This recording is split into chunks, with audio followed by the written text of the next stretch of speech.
Hello everyone, welcome back to the Harsha DSC classes. ఈరోజు మనం ఈ వీడియోలో వచ్చేసి తెలుగుకి సంబంధించినటువంటి ప్రాక్టీస్ బిట్స్ అయితే చూద్దాము. సో తెలుగుకి సంబంధించి మనకు ఎక్కువగా గ్రామర్కి సంబంధించిన క్వశ్చన్సే అడుగుతారండి. సో ఈ తక్కువ టైంలో గ్రామర్ మొత్తం కూడా కవర్ అయ్యే విధంగా చూసుకోండి. గ్రామర్లో ఎక్కువగా క్వశ్చన్స్ అయితే ఇస్తారు. సో కంటెంట్ ఇంకా అయిపోలేదు అనుకున్న వాళ్ళు పర్లేదండి, గ్రామర్ ఒకసారి అయితే మొత్తం రివైజ్ అయితే చేసుకోండి. మనకు 10th ఎగ్జామ్ ఉంది కాబట్టి కంపల్సరీ రివైజ్ అయితే చేసుకోండి. సో ఫస్ట్ క్వశ్చన్ చూద్దాము. పుస్తకమునకు వికృతి పదం ఏది అనేసి ఇచ్చారండి. పుస్తకమునకు వికృతి పదం వచ్చేసి పొత్తము, ఆప్షన్ 2. నెక్స్ట్ క్వశ్చన్ చూసుకుంటే పనిని తెలిపేదాన్ని మనము ఏమంటామండి? క్రియ అంటాం. పనిని తెలిపేదాన్ని క్రియ అంటాము. సో ఆప్షన్ 3 వచ్చేసి రైట్ ఆన్సర్. నెక్స్ట్ క్వశ్చను, రామయ్యది చీకు చింత లేని జీవితము. గీత గీసిన పదం ఏది అనేసి ఇచ్చారండి. చీకు చింత లేని జీవితాన్ని మనము దీన్ని ఏమని చెప్తామండి? జాతీయము, ఆప్షన్ 2. నెక్స్ట్ క్వశ్చన్ చూసుకున్నట్లయితే సరిగ్గా మందులు వాడితే జబ్బు తగ్గుతుంది. ఇది ఏ వాక్యము అనేసి ఇచ్చారండి. ఇది వెరీ వెరీ ఇంపార్టెంట్ అండి, కంపల్సరీ క్వశ్చన్ వస్తుంది. ఛేదార్థక వాక్యం కానీ, షర్థార్థక వాక్యం కానీ, క్వార్థకం కానీ కంపల్సరీ అడుగుతారు. సో ఇక్కడ ఛేదార్థక వాక్యం అంటే భవిష్యత్ కాల అసమాపక్రియ అండి. భవిష్యత్ కాల అసమాపక్రియ గురించి చెప్పినట్లయితే అది ఛేదార్థకము. సో దీంట్లో మనకు తే కానీ, అయితే కానీ లేదా తే అనేటటువంటి ప్రత్యయాలు అయితే వస్తాయండి. భవిష్యత్ కాల అసమాపక్రియ అని గుర్తుపెట్టుకోండి. సో భవిష్యత్తులో వాడేది. ఇక్కడ ఏంటిది? సరిగ్గా మందులు వాడితే. ఎప్పుడు వాడాలి? మనం ఈరోజు వాడలేదు, నిన్న వాడలేదు. వాడితే అంటే రేపు అని. సో రేపు అనేది మనకు దేని గురించి తెలియజేస్తుందండి? భవిష్యత్తును గురించి తెలియజేస్తుంది. కాబట్టి భవిష్యత్ కాల అసమాపక్రియను ఏమంటాము? ఛేదార్థక వాక్యాలు అంటారు.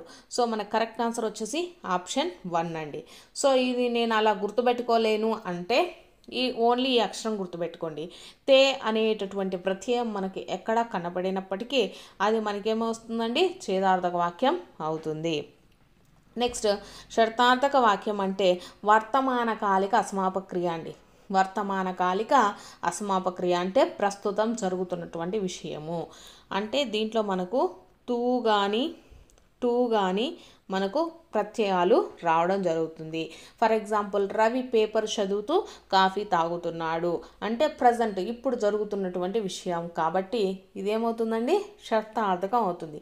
వర్తమాన కాలక అసమాపక్రియను ఏమంటామండి? షర్థార్థకం అంటారు. దీంట్లో విభక్తి ప్రత్యయాలు ఏందండి? టూ అనేటటువంటివి ఉంటాయి. నెక్స్ట్ క్వార్థకము అంటే భూతకాలిక అసమాపక్రియ అంటే ఆల్రెడీ జరిగిపోయినటువంటిది భూతకాలిక అసమాపక్రియ. వానలు కురిసి పంటలు పండలేదు. ఎప్పుడు మొన్న వానలు పడలేదు, నిన్న పంటలు పండలేదు అన్నట్టు. సో కాబట్టి ఇది భూతకాలానికి సంబంధించింది కాబట్టి ఇదేమంటామండి? క్వార్థకం అంటారు. సో అలా గుర్తుపెట్టుకోండి. దీంట్లో ఈ అనేటటువంటి ప్రత్యయం మనకు వస్తుంది. అంటే మనకు ఇచ్చినటువంటి సెంటెన్స్లో ఈ అనేటటువంటి ప్రత్యయాన్ని గమనించినట్లయితే మీరు అది క్వార్థక వాక్యం అవుతుందండి. సో చూసారు కదా, ఛేదార్థకం అంటే భవిష్యత్ అండి. ఛేదార్థకం అంటే భవిష్యత్తులో మాట్లాడే మాటలు కానివ్వండి, వాక్యాలు అన్నీ ఛేదార్థకం అవుతాయి. షర్థార్థకం అంటే వర్తమాన కాలము, ప్రజెంట్ జరుగుతూ ఉన్నటువంటివన్నీ కూడా షర్థార్థక వాక్యాలుగా గుర్తుపెట్టుకోండి. క్వార్థక వాక్యం అంటే భూతకాలక అసమాపక్రియ అంటే నిన్న జరిగినటువంటివి, మొన్న జరిగినటువంటివి, ఆల్రెడీ పాస్ట్లో జరిగిపోయినటువంటి వాటి గురించి మాట్లాడుతున్నట్లయితే అది మనకి దేని కిందికి వస్తుందండి? క్వార్థకం కిందికి వస్తుంది. సో ఈ విధంగా గుర్తుపెట్టుకోండి. కంపల్సరీ 1 మార్క్ అనేది మీకు వస్తుందండి. సో ఇక్కడ వాడితే అంటే భవిష్యత్తులో గురించి చెప్తున్నారు కాబట్టి ఇది ఛేదార్థక వాక్యము, ఆప్షన్ 1. నెక్స్ట్ క్వశ్చను, సమాన ప్రాధాన్యం గల సామాన్య వాక్యాలు కలిసి ఒక వాక్యంగా ఏర్పడితే ఇలా పిలుస్తారు అనేసి ఇచ్చారండి.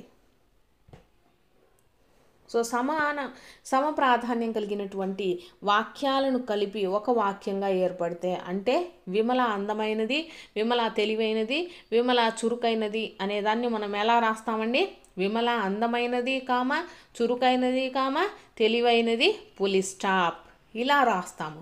సో కాబట్టి సమప్రాధాన్యం గల సామాన్య వాక్యాలను కలిసి ఒక వాక్యంగా ఏర్పరిచినట్లయితే దాన్ని ఏమంటామండి? సంయుక్త వాక్యము అంటాము.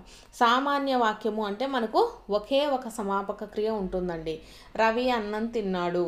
సో దీంట్లో ఏముందండి? ఓన్లీ ఒక సమాపక క్రియ మాత్రమే ఉంది. నెక్స్ట్ సంశ్లిష్ట వాక్యము.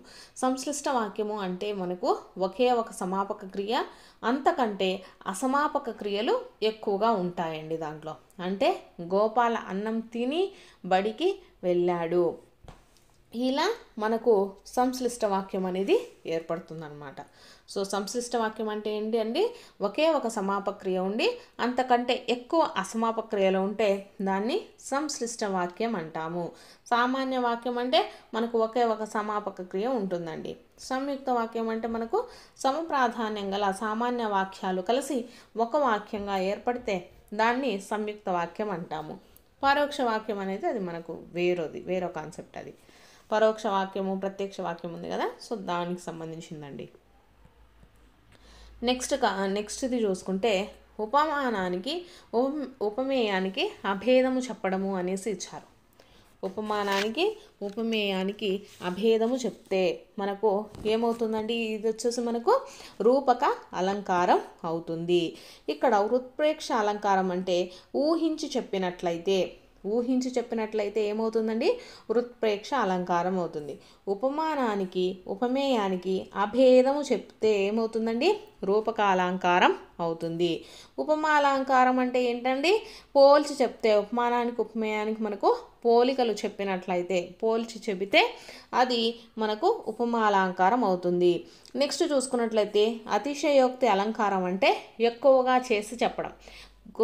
మనకు గోరంతని కొండంతలుగా చేసి చెప్తూ ఉంటారు కదా, సో దాన్ని మనం ఏమంటామండి? అతిశయోక్తి అలంకారము అంటాం. సో ఇక్కడ అభేదం చెప్పడాన్ని ఏమంటామండి? రూపక అలంకారం అంటాము.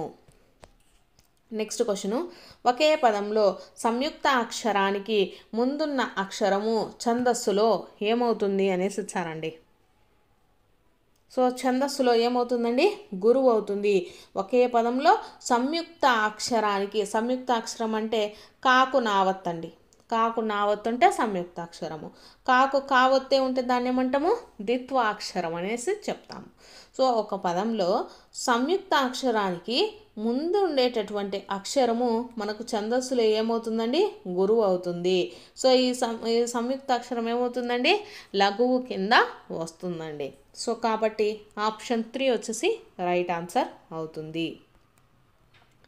నెక్స్ట్ క్వశ్చను, 2 నామవాచకాలు కలిసి బహువచన రూపం ఏర్పడితే అది ఏమవుతుంది అనేసి ఇచ్చారండి. సో ఏమవుతుందండి? ఇది మనకు ద్వంద్వ సమాసం అవుతుంది.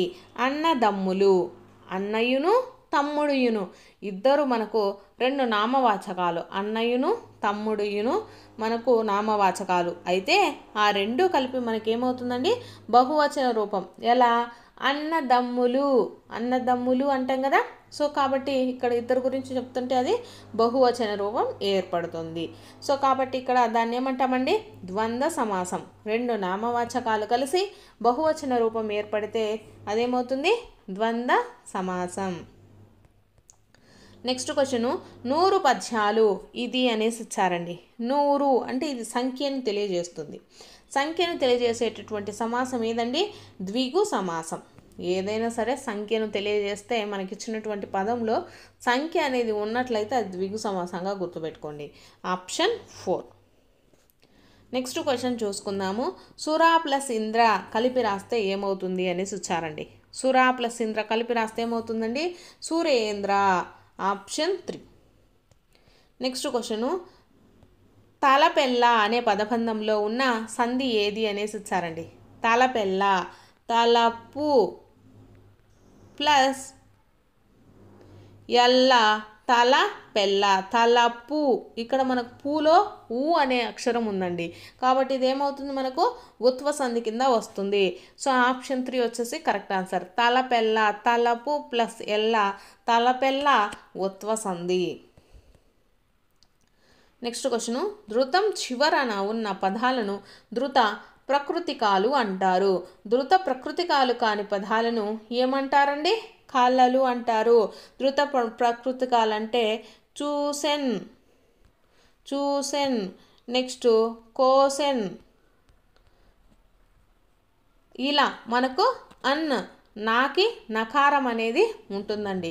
వీటిని మనము ధృత ప్రాకృతికాలు అనేసి చెప్తాము. అన్ అనేది వస్తుంది. చూడగలనన్, వదలనన్, ఇలా నన్ అనేది ఉన్నట్లయితే అది మనకు ధృత ప్రాకృతికము కింద మనం చెప్తామండి. సో ఇటువంటి వాటిని ధృతము, ఇక్కడ నకారాన్ని మనం ఏమంటాము? ధృతము అంటారండి. నకారాన్ని ధృతము అంటారు.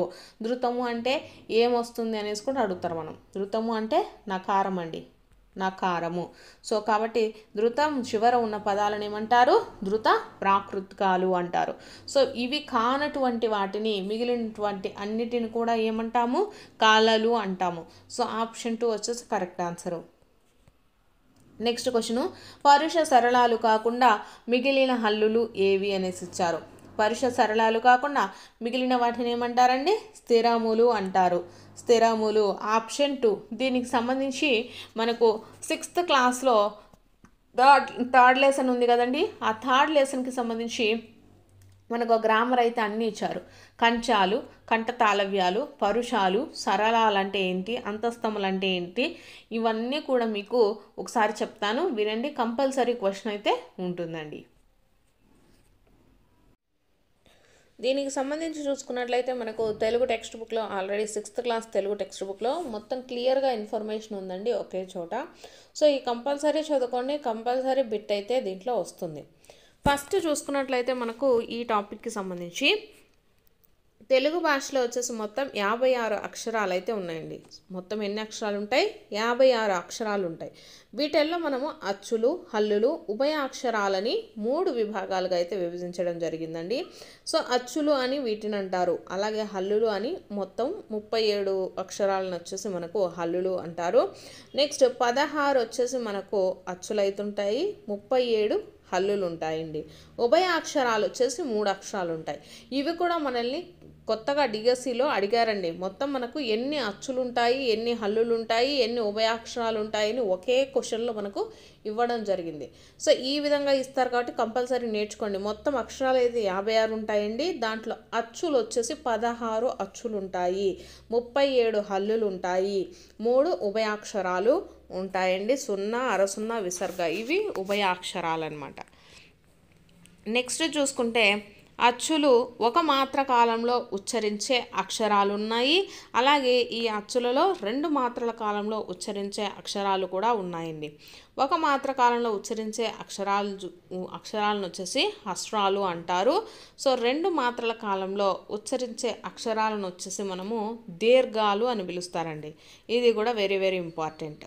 నెక్స్ట్ నుంచి హల్లుల విభాగం చూసుకుంటే కా నుండి మా వరకు గల అక్షరాలను 5 వర్గాలుగా అయితే విభజించడం అయితే జరిగింది. దాంట్లో కా వర్గము, చా వర్గము, టా వర్గము, తా వర్గము, పా వర్గం అండి. సో వర్గానికి సంబంధించి కూడా క్వశ్చన్స్ అడుగుతారు. కా వర్గంలో ఉండని అక్షరం అని కానీ, సో కా వర్గానికి సంబంధించింది లేదా సంబంధించనిది ఇలా అడుగుతారు. సో కా వర్గము ఇక్కడ మీరు ఖ, ఖ, గా, గా, జ్ఞ ఇవి కంపల్సరీగా నేర్చుకోవాలి ఈ వర్గాలకు సంబంధించి. నెక్స్ట్ చూసుకున్నట్లయితే పరుషాలు, కఠినంగా పలికే అక్షరాలను వచ్చేసి పరుషాలు అంటారండి. కచట తపలను పరుషాలు అంటారు. తేలికగా పలికే అక్షరాలను వచ్చేసి సరళాలు అంటారు. గజడ దబలు. వర్గంలో ఉండే ఒత్తు అక్షరాలు అంటే ఖ, ఒత్తు ఖ, ఒత్తు ఘ, ఒత్తు చ ఇవి ఉన్నాయి కదా. సో ఇవన్నీ ఒత్తుతో ఉండేటటువంటి అక్షరాల అన్నిటినీ వర్గయుక్కులు లేదా మహాప్రాణులు అని కూడా అంటారండి. ఒత్తుతో ఉండేటటువంటి వాటిని వర్గయుక్కులు లేదా మహాప్రాణులు అనేసి అంటారు. నెక్స్ట్ ముక్కు సహాయంతో పలికే అక్షరాలను వచ్చేసి ఏమంటారండి? అనునాసికాలు అంటారు. సో జ్ఞ, జ్ఞ, నా, నా, మా అండి. సో వీటిని అనునాసికాలు అంటారు. అంతస్తాలు అంటే అంగిలి సహాయంతో పలికే అక్షరాలు. మన ఊరికి అంతస్తాలంటే ఏంటి నేర్చుకుంటే సరిపోదు. సో అంగిలి సహాయంతో పలికే అక్షరాలను ఏమంటారు? సో ఏమంటారండి? అంతస్తాలు అంటారు. ఇలా మనల్ని క్వశ్చన్ ఒకే దాంట్లో 2-3 క్వశ్చన్లు కూడా అడుగుతారు కాబట్టి కంపల్సరీగా నేర్చుకోండి. అంతస్తాలంటే యా, రా, బండిరా, లా, అలా, వా అండి. సో ఇవి అంతస్తాలు అంటాం. నెక్స్ట్ గాలిని బయటికి ఊదుతూ పలికే అక్షరాలు ష, ష, స, హ వీటిని వచ్చేసి ఏమంటారండి? ఊష్మాలు అంటారు. నెక్స్ట్ పరుష సరళాలు కాకుండా మిగిలిన హల్లులను ఏమంటారు? స్థిరాలు అంటారు. మనల్ని క్వశ్చన్లో అడిగినవి కూడా ఇవేనండి. పరుష సరళాలు కాకుండా మిగిలిన అక్షరాలు, పరుషాలు అంటే ఏంటి అండి? కచట తప్పలు, సరళాలు అంటే గజడ దెబ్బలు. ఇవి కాకుండా మిగిలిన ఉన్నటువంటి అక్షరాలన్నింటిని కూడా మనము స్థిరాలు అనేసి చెప్తామండి. అలాగే కా నుంచి మా వరకు గల హల్లులను వచ్చేసి స్పర్శాలు అంటారు.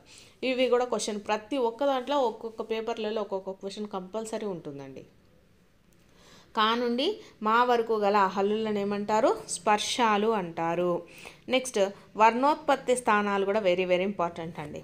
కంఠ్యాలు, కంఠము నుండి పుట్టే అక్షరాలను కంఠ్యాలు అంటారండి. కంఠ్యాల కింద ఏమొస్తాయి? ఆ, ఆ, ఖ, ఖ, గా, గా, న, హ ఇవి కంఠ్యాల కిందకి వస్తాయండి. నెక్స్ట్ తాలువ అంటే దౌడ భాగంలో పుట్టే అక్షరాలు తాళవ్యాలు అండి. తాళవ్యాల కింద మనకు ఈ, ఈ, ఛ, జాజ, న, యా, ష ఇవి మనకు తాళవ్యాల కింద వస్తాయి. నెక్స్ట్ నాలుకతో గట్టిగా అంగిలిని తాకుతూ పలికే అక్షరాలను ఏమంటారంటే మూర్ధన్యాలు అంటారండి. సో మూర్ధన్యాలలో మనకు రు, రు, ఠా, డాఢ, నా, రా, ష ఇవి మనకు మూర్ధన్యాల కింద వస్తాయి. నెక్స్ట్ దంతాల సహాయంతో పలికే అక్షరాలను వచ్చేసి దంత్యాలు అంటారండి. సో ఇవి వచ్చేసి చ, జ ఇవి మనకి ఇప్పుడు ప్రజెంట్ ఇవి మనకు అమలులో అయితే లేవు, కానీ ఒకవేళ అడిగినా అడగచ్చు. సో గుర్తయితే పెట్టుకోండి. థ, దాధ, నా, లా, సా వీటిని వచ్చేసి దంత్యాలు అంటారండి. నెక్స్ట్ పెదవి సహాయంతో పలికే అక్షరాలను ఓష్ట్యాలు అంటారు. ఊ, ఊ, పాప, బాభ, మా అండి వీటిని ఓష్ట్యాలు అంటారు. నెక్స్ట్ కంఠ తాళవ్యాలు అండి. కంఠ్యాలు అలాగే తాళవ్యాలు రెండు కూడా అవుతాయి. అవి వచ్చేసి ఏ, ఏ, ఐ అండి.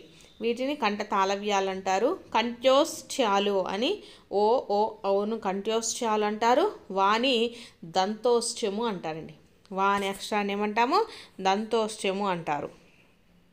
సో ఇవి మనకు వెరీ వెరీ ఇంపార్టెంట్ అండి. వర్ణమాలకు సంబంధించి కంపల్సరీగా బిట్ అయితే ఉంటుంది. సో నెక్స్ట్ క్వశ్చన్ అయితే చూసేద్దాము. సందేహార్థకాల పదాల చివర ఉపయోగించదగినది ఏది అనేసి ఇచ్చారు. సందేహము అంటే మనకి ఏమొస్తుందండి?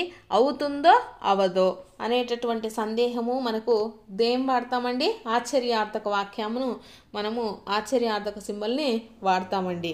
అవుతుందో లేదో అంటే రేపు నువ్వు వస్తావో రావో, అట్లా వస్తావో రావో ఇటువంటి సందేహార్థకాల చివర మనకేం యూజ్ చేస్తామండి? ఆశ్చర్యార్థక వాక్యాన్ని యూజ్ చేస్తాము. నెక్స్ట్ పాడుతూ అనే పదము ఈ కాల స్థితిని తెలియజేస్తుంది అనేసి ఇచ్చారండి. పాడుతూ, సో ఇది మనకు దేన్ని తెలియజేస్తుంది? ప్రజెంట్ని తెలియజేస్తుంది. ఆమె పాడుతూ ఉంది. నేను పాట పాడుతూ ఉన్నాను అంటే ఇప్పుడు పాడుతున్నాను అనమాట. సో పాడుతూ అనేది మనకు వర్తమాన కాలంలో అంటే పని ఇంకా కాలేదు అనేసి అర్థం వస్తుందండి. పాడితే అంటే రేపు భవిష్యత్ కాలానికి సంబంధించింది. పాడాను అంటే అంటే నిన్న జరిగిన దాని గురించి. సో మనకు పాస్ట్ టెన్స్ గురించి తెలియజేస్తుందండి. సో అలా మనము చూసుకొని కరెక్ట్గా ఆన్సర్ అయితే పెట్టండి. వర్తమాన కాలంలో పని ఇంకా కాలేదని చూపించడంలో మనము ఈ పాడుతూ అనే పదం ఉపయోగిస్తామండి. నెక్స్ట్ తెలుగు మెథడాలజీకి సంబంధించి క్వశ్చన్స్ చూద్దాము. డింగ్ డాంగ్ వాదం ప్రతిపాదించినది ఎవరు? సో డింగ్ డాంగ్ వాదాన్ని ప్రతిపాదించింది ఎవరండి? Max Muller. Option 2. Next question భాషా నైపుణ్యాలలో మొదటిది ఏది అనేసి ఇచ్చారు. లేఖనం రాయటము, పఠనం చదవటము, భాషణం మాట్లాడటము, శ్రవణం వినటము. సో వీటన్నిటిలో మనము ఫస్ట్ చేసేటటువంటి పని ఏదండి? వినటం. శ్రవణం అండి. వినటాన్ని ఏమంటాము? శ్రవణము అంటాము.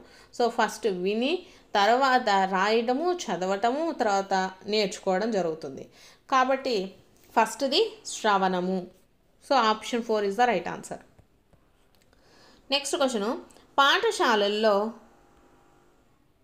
పాఠశాలల్లో విద్యార్థులకు విద్యానుభవాలు కలిగించడం కోసము సాంఘిక సమూహం యొక్క రూపకల్పనయే విద్యా ప్రణాళిక అని అన్నది ఎవరు అనేసి వచ్చారు. సో ఎవరండి? బ్యూ చాంపీ అండి, బ్యూ చాంపీ. నెక్స్ట్ క్వశ్చను, ఉపవాచకంలో దీనికి ప్రాధాన్యం ఉంటుంది అనేసి వచ్చారండి. సో ఉపవాచకం అనేది మనకు ఎక్కువగా ఎందుకు యూజ్ చేస్తామండి? విషయానికి, ఎక్కువ విషయాలు బోధించడానికి మనము యూజ్ చేస్తాం. సో ఆప్షన్ 3 వచ్చేసి రైట్ ఆన్సర్ అండి. నెక్స్ట్ క్వశ్చను, ఒక వస్తువుకు కానీ ఉత్పత్తికి కానీ బహిరంగంగా ప్రదర్శించి దాని ముఖ్య లక్షణాలు ఉపయోగ సామర్థ్యం నొక్కి చెప్పితే అది ప్రదర్శన అవుతుంది అని అన్నారు. అవుతుంది, అది ఒక ప్రదర్శన అవుతుంది అని అన్నవారు ఎవరు అనేసి ఇచ్చారండి. సో ఎవరు అంటే వెబ్స్టర్ అండి. ఇది కూడా మనల్ని చాలాసార్లు అడిగారు, వెబ్స్టర్. ఆప్షన్ 2. నెక్స్ట్ క్వశ్చను, బోధనాభ్యాసన ప్రక్రియలో విద్యార్థులను భాగస్వామ్యులుగా చేస్తూ గద్యాంశాన్ని సామూహికంగాను జట్లలోనూ చర్చింపజేస్తూ బోధించే పద్ధతి ఏది అనేసి ఇచ్చారండి. సో ఏ పద్ధతి అండి? చర్చా పద్ధతి. చర్చా పద్ధతి అంటే ఒక 10 మంది కూర్చొని అక్కడ వాళ్ళు క్వశ్చన్లు వేయడము, వీళ్ళు ఆన్సర్లు చెప్పడము, ఇలా జరుగుతూ ఉంటుంది. సో కాబట్టి చర్చా పద్ధతి ఈజ్ ద రైట్ ఆన్సర్ అండి. So option 1 correct. ఇవి వచ్చేసి తెలుగుకి సంబంధించినటువంటి బిట్స్. మీకు కనుక వీడియో నచ్చితే తప్పకుండా లైక్ చేయండి, అలాగే సబ్స్క్రైబ్ కూడా చేసుకోండి.